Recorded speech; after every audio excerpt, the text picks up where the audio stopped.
Good afternoon, everyone. Good afternoon. It's lovely to see all of you here. Thank you so much for turning out. I want to introduce myself. My name is Nick Turner. I'm the director of the Vera Institute of Justice. I'd like to take this time to welcome and thank all of you for joining us here today for what I think will be a very important discussion. For those of you who are not familiar with the Vera Institute, we are a 54-year-old organization. We're a nonprofit that's based in New York City.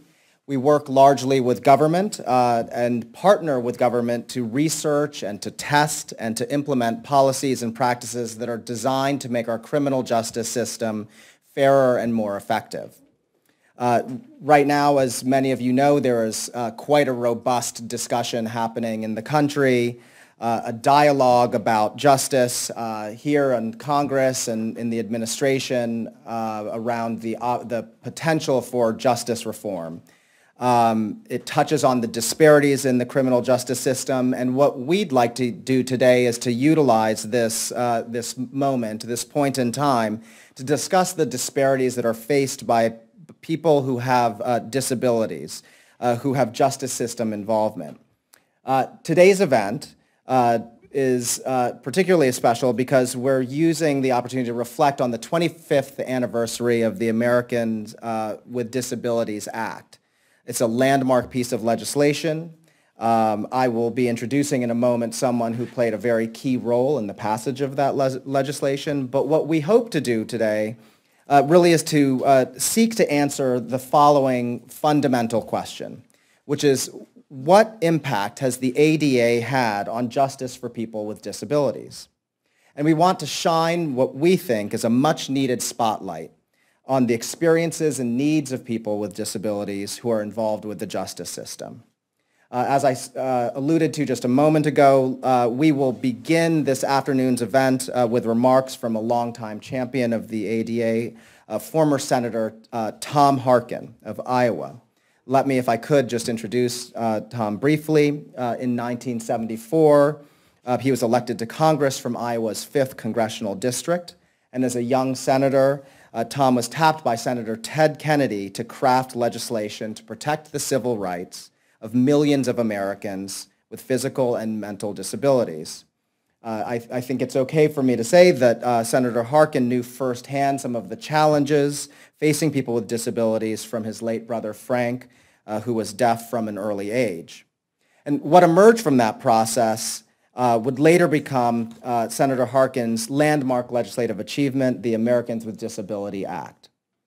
About a decade and a half later, to protect the intent of the ADA, after several court rulings had weakened its standards, Senator Harkin and Senator Orrin Hatch of Utah introduced the ADA Amendments Bill to ensure continuing protections from discrimination for all Americans with disabilities. And that was signed into law in September of 2008. In November of 2008, Senator Harkin made history by becoming the first Iowa Democrat to win a 5th term in the U.S. Senate. At the completion of his term, he returned to, I believe it is the town in which he was born, Cumming, Iowa, and returned to live in the house where he was born and raised. I want to note that I see on my notes that his birthday was November 19th. My birthday is November 19th. I think I'm only a few years senior to you, but far less accomplished. So Tom continues to live in that house today. So if you would, please join me in a warm welcome for Senator Tom Harkin.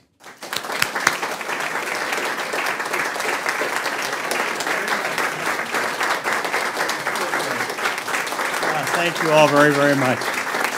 Thank you. Thank you very, very much, all of you. Thank you. And thank you for inviting me. Thank the Vera Institute for so many years of fighting for justice for people that are on usually at the end of the road, at the bottom of the economic ladder, so to speak, or social ladder. Vera Institute, I'm quite familiar. I had a friend of mine worked for Vera for many years up in New York City, in your office up in New York City.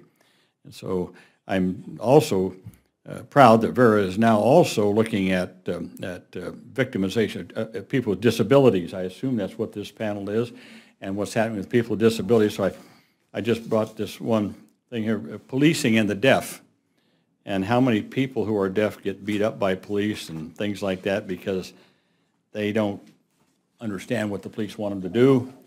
Police think that when they're doing this with their hands, they're trying to do something else other than talk to them. Countless stories. We had one here in Washington earlier this spring about a man who spent 6 weeks in jail, a deaf man. I think he was from Somalia maybe, or someplace, I forget where he was from. Ethiopia. Deaf and just stuck away because he didn't give him an interpreter. Anyway, I think that case is winding its way around now. I don't know what's happened to it. So anyway, 25 years after the passage of the ADA, we still have some justice issues as pertains to people with disabilities.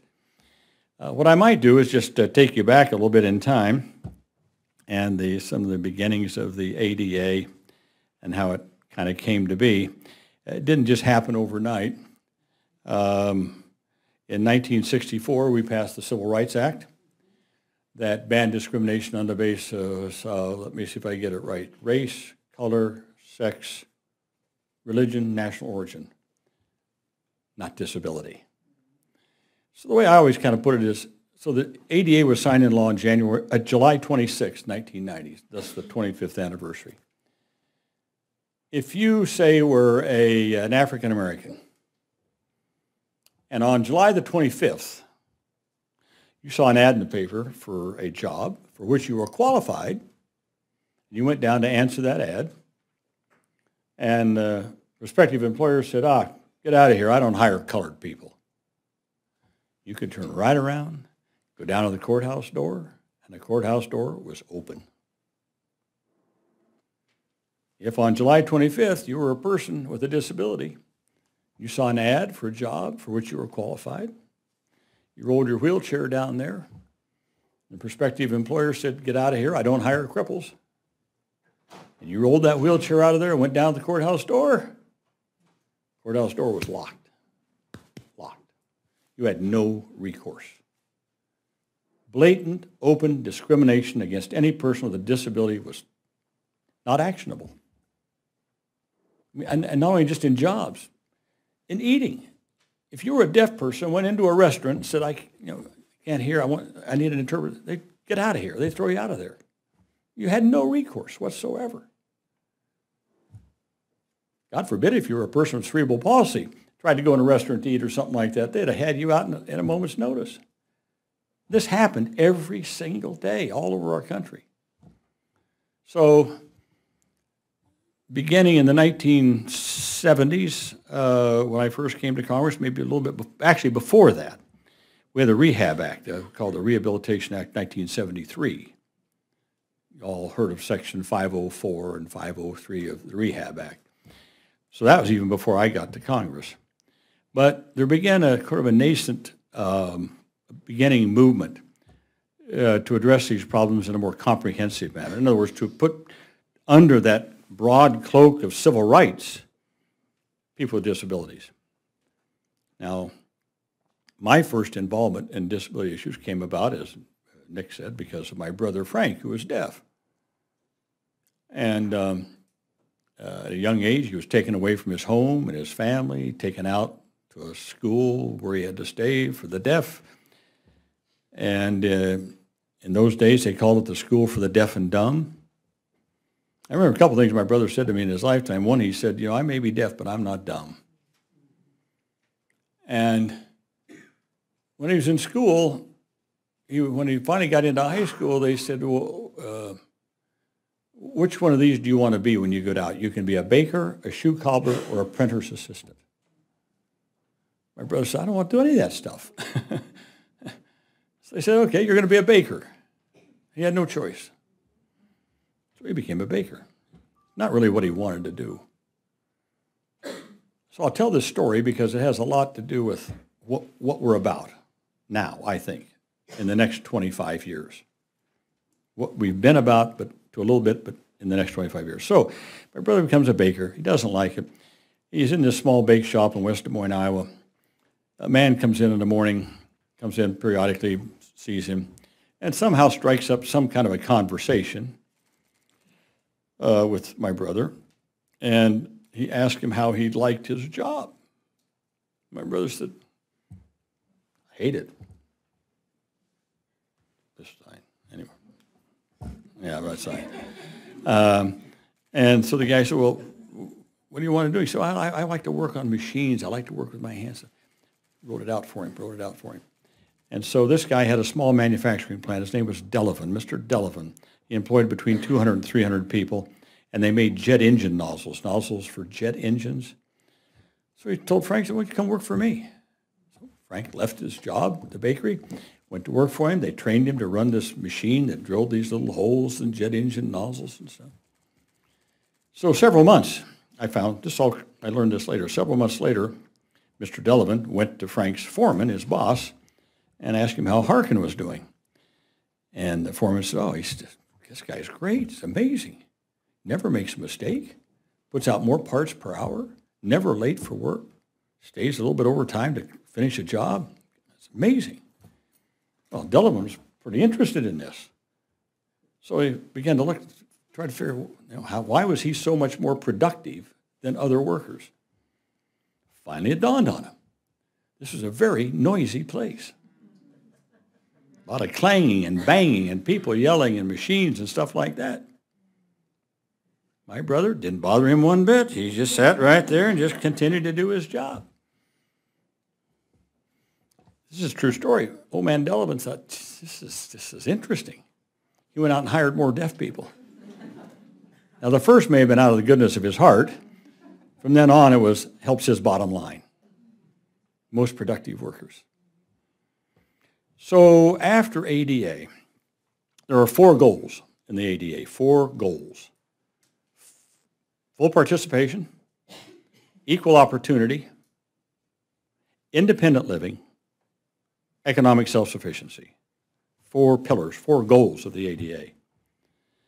On the first 2, in 25 years, we've done reasonably well. Full participation, pretty good. Theaters, restaurants, baseball stadiums, buses are accessible, subways are accessible, trains are accessible, those guys. So for participation, pretty good. Equal opportunity, also, we've done better. We're not there yet, we've done a lot better. The last 2, independent living still hangs around our neck. Getting people out of nursing homes and into their own homes in the community with community-supported support services. But it's the last one that we have not done very well at, employment of people with disabilities. The fact that today in America, over 60% of adults with disabilities are not in the workforce. So when you see all these unemployment statistics of 5.5%, or among African Americans it's 2 to 3 times as high, and Latinos about the same, you say, that's terrible. Well, it is terrible. Think about people with disabilities. 60% or more are not in the workforce. So we've got a long way to go. And to me, that is the next frontier in the Americans with Disabilities Act, is jobs, jobs, jobs, jobs. In 2010, President Obama issued a statement, said the federal government is going to employ 100,000 more people with disabilities by 2015. And by gosh, they've done pretty well. They're about 90,000 now. So they got about 10,000 more to go before he leaves office. We put out new regulations on 503, if any of you know what I mean by 503. Well, in the Rehab Act of 1973, get this, it said that if you're a federal contractor, that's Section 503, if you're a federal contractor, you have to, I forget the exact wording, but you have to have affirmative action programs to employ people that are not in the workforce, people of color, women, and people with disabilities. 1973. It wasn't until 2 years ago, was it 2 years ago, that we finally got regulations issued after all this time saying what does that mean? Well, federal contractors have not been honoring that. They just haven't. I mean, 20% of our workforce are in the government or federal contractors. So we should direct, and now going forward, the regs say that the floor, sort of the floor is 7%. So 7%, if you're a federal contractor getting taxpayer money, you should have an affirmative action program so that at least 7% of your workforce are people with disabilities. Now, if you think that's high, 20% of our population are disabled. So our goal in the next 20 years is to go beyond the 7%. That's a floor. That's a starting point. Go on. People with disabilities ought to be working as they are represented in society as a whole. So that just sort of, to me, is the next real frontier. And you know, technology's done a wonderful thing with helping people with disabilities get and keep jobs. We have found that the people that have disabilities have great talents to do other things. Maybe not. The other thing my brother said to me one time was, he said, "I know there's one thing I can't do. I can't hear. There may be other things I can't do, but I don't know until I try it. I just know I can't do that." Well, it's a lot of people like that. They have one disability, they can't see, they can't hear, they can't walk, they can't talk, but what else can you do? See, that's the whole thing of the idea. Start looking at people not for their disability, but for their abilities. What can you do? What can you contribute to society? So that's going forward. Jobs, and not sub-minimum wage jobs. Not jobs that pay sub-minimum wage. I mean competitive integrated employment. Those are the key words, competitive integrated employment for people with disabilities. So I look back and I see, you know, we did all right with that bill. A lot of things have changed for the better in our country for people with disabilities. There are more opportunities. There's more participation. There's more people living on their own in the communities. The last one is jobs. You might say there are more working now. Well, yeah, but we've just scratched the surface. So I hope the Vera Institute of Justice, you're not just a criminal rights organization and viewing only through that lens. You view it through the lens of justice. Social, economic, and also legal justice in our country. And I hope that in the future, as we go forward, that the Vera Institute of Justice will begin to look at employment of people with disabilities and how federal contractors are living up to they know what to do. They have now a clear guideline. What other employers are doing to, again, engage people with disabilities in the workforce. To me, it's an economic justice aside from a social justice issue. And as we have known in the past, it's the same. If you take someone out of a nursing home or some institution, and that person with a disability lives in a community with supportive services, yes, the supportive services cost money, but it's cheaper than what it costs to put someone in an institution. So taxpayers save money. We have data. We know this. Saves taxpayers money, aside from just the quality of life of the individual. It's the same is true of jobs. I've known, well, I'll close with this one story. A couple of years ago, I went up to visit a plant up in Hartford, Connecticut, run by Walgreens Drugstore. By the way, I am a devotee of Walgreens. Here's why. Some years ago, Walgreens decided they were going to really make a major effort to employ people with disabilities. A guy by the name of Randy Lewis, who was their vice president, really got them moving on this, supported by his CEO, Greg Wasson. So they have a distribution center up in Connecticut. I went up there, and the CEO, invited some other CEOs up, not other CEOs and me, up to see this. This is one of their largest distribution centers in America. 40% of the people he employs are people with disabilities. 40%. And as he said to the gathering, he said, I don't do this out of the goodness of my heart. He said, this is my most productive distribution center in America. Bottom line, making money for my stockholders. It was an eye-opener. And just minor things, just maybe some things they didn't have to do. Some things they had to maybe modify the workstation a little bit to accommodate someone with a disability. minor little things like that. But he said the payback has been tremendous in terms of work ethic. Again, he was talking about stopped with one woman who was working there, and he said, this woman is fantastic, got Down syndrome. Doesn't understand numbers, but understands pictures. So a distribution center, the basket comes by. You have a workstation. And Walgreens store number 3 in downtown D.C., they need so many toothpaste and so many of this and so many of that. And this station, that's what they have. They take so many of that and put it in the basket goes on. She couldn't understand numbers. But what she could never forget were pictures of animals. So instead of saying 3 toothbrushes or 3 of this or 5 of that, they would put a picture of 3 alligators. Oh, she knew that was 3 of those. 4 elephants. Okay, 4 Republicans. Just seeing if you were paying attention, that's all. She never made a mistake. I thought, oh my God, sounds like my brother. He never made, once they learned, never made a mistake. So on that kind of a light note, again, thank you all for all. I'm just delighted to see so many young people here.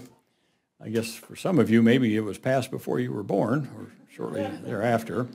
But just as you go on through life here in the Congress or private sector or wherever, just keep thinking not only about the economic justice issue, but the fact that our society is stronger and it's better when we tap the talents of everyone and don't let anyone's talents go to waste. With that, thanks for having me here.